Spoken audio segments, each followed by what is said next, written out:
Hey, this is going to be a quick video on what happens when you try to refund Diablo Immortal purchases or transactions.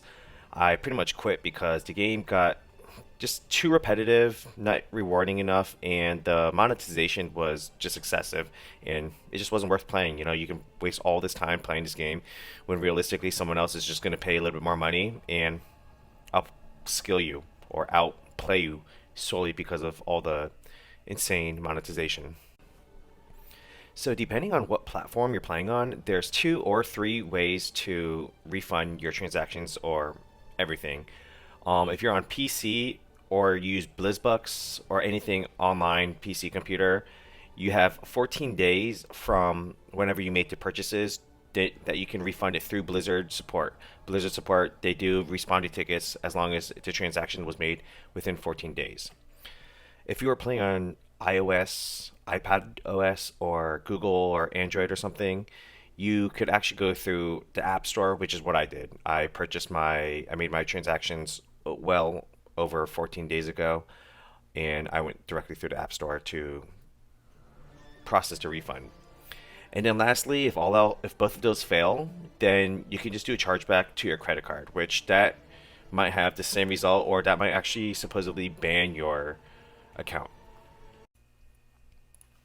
So I actually saw a Reddit post from a user who had many successful refunds. Granted, the game was still quite new at the time. I used that layout to request a refund and attach my order numbers, and this is what Blizzard replied with. They were essentially unable to refund them because the orders were over 14 days, and for these specific transactions, they were through the Apple App Store. Although I did actually make some PC purchases sometimes with BlizzBucks from WoW Gold. So now I'm just going to kind of show you some of the consequences of what happened when I actually processed my refunds and got my refunds. So first of all, I got a mail where it says the item you purchased was revoked from the Dark God of Destruction Immortality Development Group. I got a few of these because I got the Prodigies, Path, whatever, the Boon of Plenty, and a lot of the bundles. When I go to the market, if you go to services, you actually see that current Everstone liabilities cannot use market functions.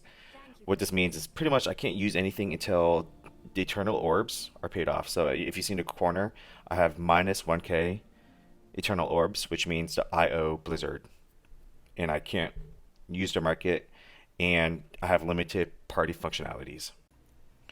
So here's some limited functions when joining parties. If I were trying to go to Party Finder and I try to apply to this group, this player currently cannot receive party invitations, which aka me, I can't join another party.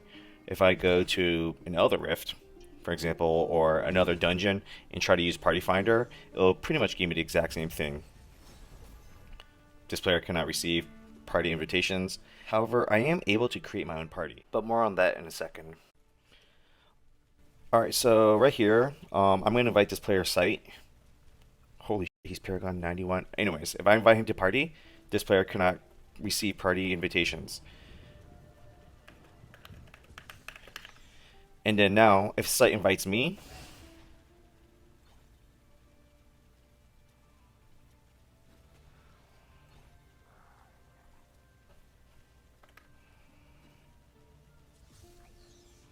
so now he invited me. If I press OK, it's going to say the same thing. This player cannot receive party invitations.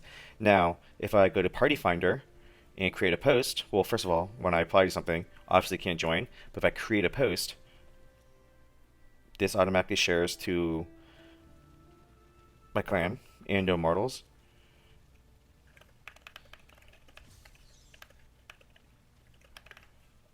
So right here, site, he's able to join. So this is the only way that you can actually party up with people. So you can't invite people, people can't invite you, you can't join or apply for a party, but you can create your own party and people can join you. And I did learn that you can actually do raids. You're not going to be able to get any buffs or party buffs unless you go through the Party Finder application, but you can still do raids. I hope this gave you some insight on why I retired, how to get a refund, and what happens when you actually do process a refund. Whether or not you decide to do it, that's completely up to you. I just decided I didn't want to play the game anymore. Someone actually had an idea to just play this in this mode, no parties and no market, which then I guess platinum would be relatively useless unless it's for charms. But it could be a new fun way to challenge yourself. I know some people like to play free to play, but let's do refund even though you're not going to spend any money. But I hope you guys enjoyed the video. If you guys have any questions or comments, feel free to drop a comment below. And thanks for watching.